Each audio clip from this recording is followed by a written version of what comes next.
Okay. Wow, that was quite a long introduction. I hope you did not fall asleep and that you're caffeinated appropriately on this dreary day. Thank you so much, Lorraine, who, any of you who know Lorraine, I actually feel strange being introduced as one of the savviest and toughest people in city government, because if you've met Lorraine, I'm guessing that that might be an adequate or inadequate description of just how amazing and tough she is. But thank you for hosting us today. And again, it is such an awful, dreary day. Let's see if we can try to get some energy in this room, because it is an extraordinary gathering of women who have already done amazing things, and hopefully many of you who are going to continue to do amazing things and move the needle even further in all the week we have to do and all the work we have to do. I'm having a little bit of a deja vu when I was just saying to Polly, last week I was at this amazing event, Women in Transportation, where I was talking about all of the unbelievable work that's going on in the administration around new public transit, mass transit, making our streets safer, all the extraordinary work that the women in the administration are doing. And then about 2 weeks ago, I was at an event where I was hanging out with my women in housing gang and talking about the work that Shola Alataye is doing at the Housing Authority and the work that Maria Torres-Springer is doing to carry on the work that Vicky Bean did. And then this morning, I just got off the phone with Marisa Lago talking about Midtown East and about the Rockaway Development Plan, and I thought, this is unbelievable, right? I mean, when in the history of city government, or probably any major government in the United States, have you had such an extraordinary set of women working really in the most, I would argue, the most important jobs, and doing it like really en masse, right? It's not like one-off, like you have one woman commissioner of an important big agency. I mean, it is really extraordinary how all of these women, many of whom I work with day to day, are having an unbelievable impact on what the city is going to look like. And I think it just goes to the point, which is that I do believe, women really get stuff done. And this is being sort of borne out every single day. And that's really important, because if you want to continue to be the global capital of commerce and culture and innovation and everything that makes New York City fabulous, you need to be keeping your eye on the ball at all times, right? And even though we have an extraordinarily good set of, I would say, metrics to demonstrate that New York City is incredibly strong, where you have the longest period in time where crime has continued to go down. We continue to be the safest big city in America, which fundamentally, let's face it, is really the building blocks of a strong economy and a strong city, making sure that our neighborhood and our people are safe. The schools are improving with really dramatic results. Unemployment is at a record low. We're at 4.1%, lower than the national average. And technology is transforming everything, and culture is booming. I mean, it's an extraordinary time to be in New York City, and I think a lot of that has to do with, where the policy and the programmatic initiatives and the day-to-day running of the city are coming from. So I think, again, when you look at what really matters in terms of a day-to-day of how a city runs, whether it's our housing or building and running the city schools, collecting the trash, you have women in positions of authority. And again, authority where they're actually doing the day-to-day work. This is not just policy work. This is where you actually have to get shit done every single day. And it's pretty much being run by a kick-ass bunch of women. So I say that because these chicks are amazing, and you're lucky. Hopefully you live in New York City, you pay your taxes, and you appreciate these women. And I think that it's important then to put it into the context of what's happening nationally, right? Let's just pause for a moment. And I don't think I can understate the importance of the moment that we're living in when we think about the national situation. If we look at Washington, just by contrast, there are 16 members of what the president calls the inner cabinet, and there are 2 who are women. So, sort of contrast that with what's going on up here in New York City. And in that cabinet meeting, right, in the cabinet, that is where the rubber hits the road in national policy in many respects. And women don't even have their hands on the wheel, right? We're not even on the wheel there. And so I think that we often have to really step back and say, thank God for New York, thank God for cities, because this is a place where women are at the top of the food chain, and where we're actually then using that power, if you will, to make progress for women. So a couple of things, right? Paid sick leave is now the law in New York City. You can take care of yourself, you can take care of a kid, you can take care of a parent, you can do all of that without sacrificing a day's pay. How that is not on the national agenda in the most advanced economy in the globe is something we all need to think about. We adopted family paid leave for all city workers, again, so that if you're a new mom or a dad, you can stay in the workforce and not lose any economic ground after having a child. Again, how is this not national policy? The mayor just signed into law, you may have read about this, a law that bans the ability of employers to demand salary histories from job applicants. And I think that this is important to understand what this is really about, because this is one critical way in which we can make an attempt to break the cycle of pay discrimination. Obviously, equal pay and pay discrimination is a complex topic, but if you have been paid less than your male peers, or God forbid, let's say you took a job out of college doing something in the nonprofit sector or something that you thought was really interesting work because you care about that work, right? You're going to be making a lot less money in your first job, your second job, than a lot of your male colleagues who went onto the street or into McKinsey or any other higher paying job. But that doesn't mean that when you decide to do something different or you want to get the next job that you should earn a penny less than your male peers because you may have made a decision that was different in the beginning, right? And so I think we really have to be very clear about specific interventions where we cannot allow the cycle of pay discrimination to compound itself, and we need to do things about that. So I think this is really important. Now this is going to be the law also in the private sector. We started it in the public sector, and now in the private sector in New York City, you cannot have a history of being paid lower because you're a woman or because of the sector you chose to go into sort of dog you, if you will, for the rest of your life. That's just not happening on our watch. And this is really game-changing stuff, because I think when the pendulum does swing back in our direction, and when we do force it the other way, and I do believe that there will be a light at this dark, dark tunnel, policies like this that are tested on the ground in cities and demonstrate that they work and that economic growth can continue at the same rate that it has, or I would argue we will actually have stronger economic growth because we have pro-women policies. This is going to be really important for having a new national template of pro-women policy. So everything we're testing here on the ground, everything we're doing, I think ultimately becomes a game-changing way to think about what we can and should do nationally. Okay, so I don't want to dwell a lot on the national toxic climate and how horrible it is, because it's a little depressing. The weather sucks and the paint's sort of a depressing color also. And I know that many of the women in the room who are in their 20s and 30s have probably never even seen such sort of horrible headwinds. Some of us who are a little older than that did live through Reagan land and other things and sort of grew up confronting some pretty tough politics. But I do think that we do have good news because of that sort of energy and excitement at the municipal level around how we can make a difference for women. And I think a lot of us since November, particularly some of the older women in the room, probably got a barrage of calls and text messages, and from me it was like former CEOs, former students of mine, everybody, and the sort of the question was, what can I do? What should I do? I'm so depressed. What can I do? And I think again, this goes back to the point. You can't just tweet about it and you can't just mope about it, right? We actually have to do something, and that can be in a lot of different ways. And of course, that can be literally making an impact at the ballot box, right? Next time when you vote for a woman, it can be any of you starting to think about running for office or recruiting incredibly smart women to run for office.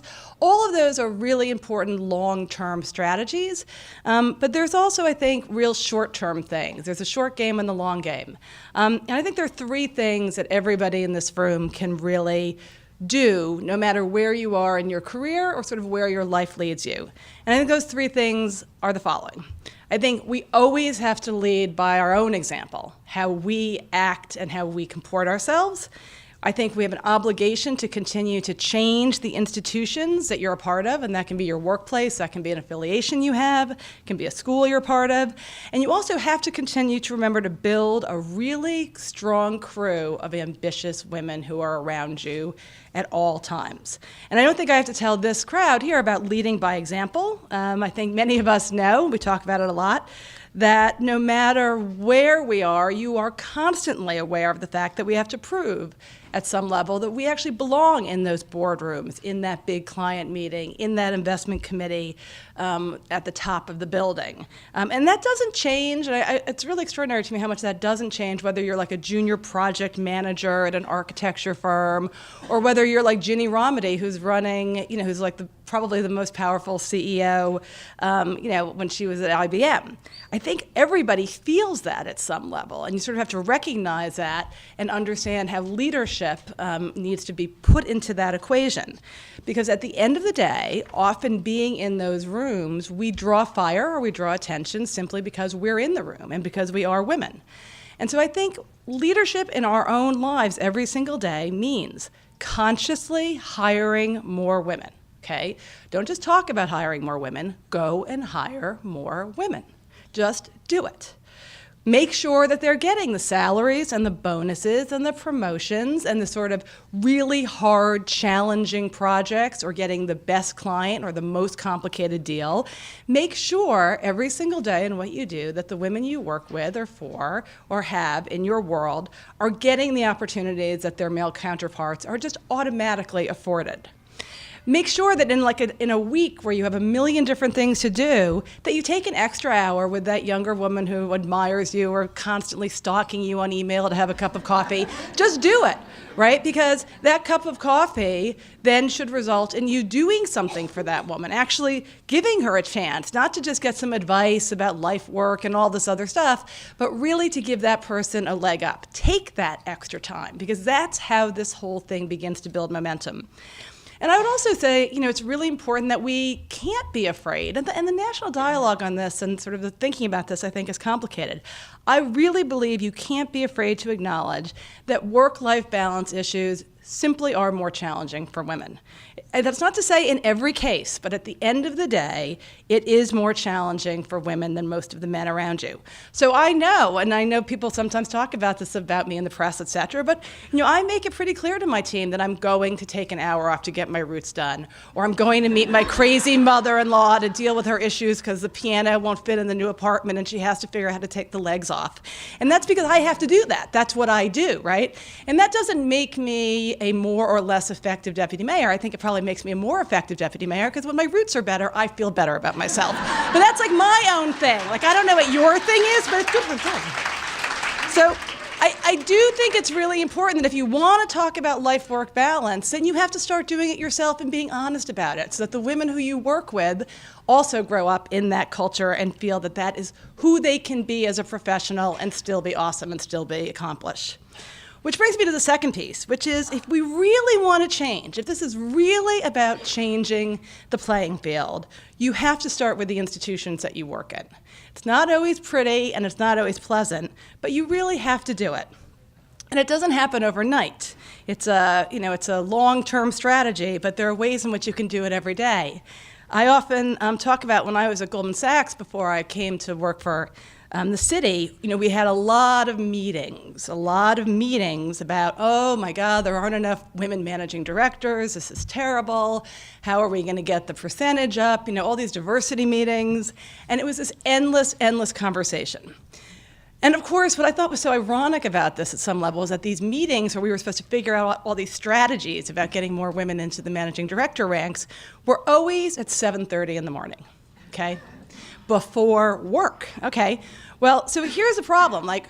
What if, at 7:30 in the morning, you either needed to or, God forbid, wanted to be, with your kids getting them out the door to school, right? That was the only time I ever had to, spend 25 minutes, putting the shit in their backpack, getting them to the bus, whatever it is you did, that was my time.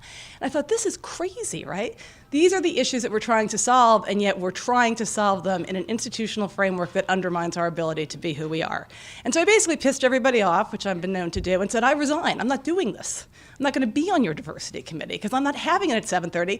Let's have it at 1 o'clock in the afternoon because it's part of my job to help other women do well in this firm.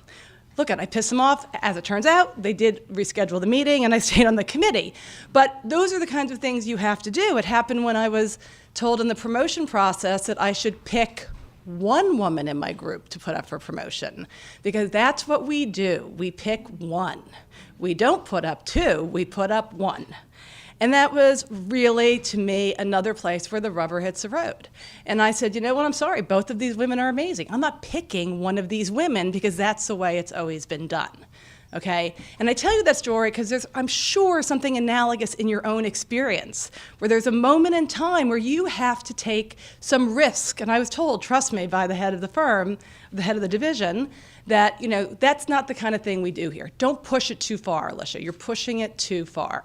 So, but I did push it, and by the way, they both got promoted and they're both fucking awesome. But the point is, there are moments in your life where you have to push that envelope. And so when I got to City Hall, I thought we also want to make sure that we are looking at the issues and the policies and our goals through a gender lens. And so Lorraine talked a little bit about some of this, but we've done it, I think, in a very, very thoughtful way. We've launched something called We NYC, which is a slate of programs which are targeted specifically to help women entrepreneurs, really understanding what women entrepreneurs need or the challenges that they have. Because again, there are real challenges, and we need to design programs that address those challenges in a specific way. We've launched a women's film fund. We actually provide financing just to women who are making films and writing films and producing films, because that's how we ultimately give them a chance to succeed. We're training young girls in a very specific way to be able to participate in the tech economy by holding cohorts of our various tech coding classes and our tech talent pipeline, specifically designed for girls, because they do tend to do better in environments where women are teaching them, and there's a way in which you teach women. We have to acknowledge that. And it matters because then those women have a chance to get the $65,000, $75,000 a year entry-level jobs. And we need to do that because if we want to not have the same problems of why don't we have more women running big firms in the future, we have to train women now to be the technology entrepreneurs of the future, so we don't even have to have a diversity committee because the women will already be running them, right? These are long-term strategies. My point is, you have to push every single button all the time. Get more money, get more opportunity, get more responsibility into the hands of women wherever you are in whatever you do. And that will be your decision as to how you do that. But please do that. It really is a call to arms, and you have the control to do that. Which leads me to the last thing. It sounds easy to be tough, and it's really important that we do all this work, but that's why the last point is so important. You have to continually build a strong, ambitious set of women who you hang out with all the time, right? I'm thinking about this a lot because my kids are older now. My daughters are 21 and 17, and I've been looking at them sort of as they've been growing up. And I realize when you're younger, you know, this sort of community is really easy in some ways, right? Whether it's your neighborhood or your block or the team you're on or, you know, the floor you live on in your dorm. Like, you have these automatic ways in which you can be with your crew, and you can all hang out together and really gain strength from each other. But as you get older, it's much harder to keep those bonds, right? Because our lives get fractured and we're torn in a million different directions.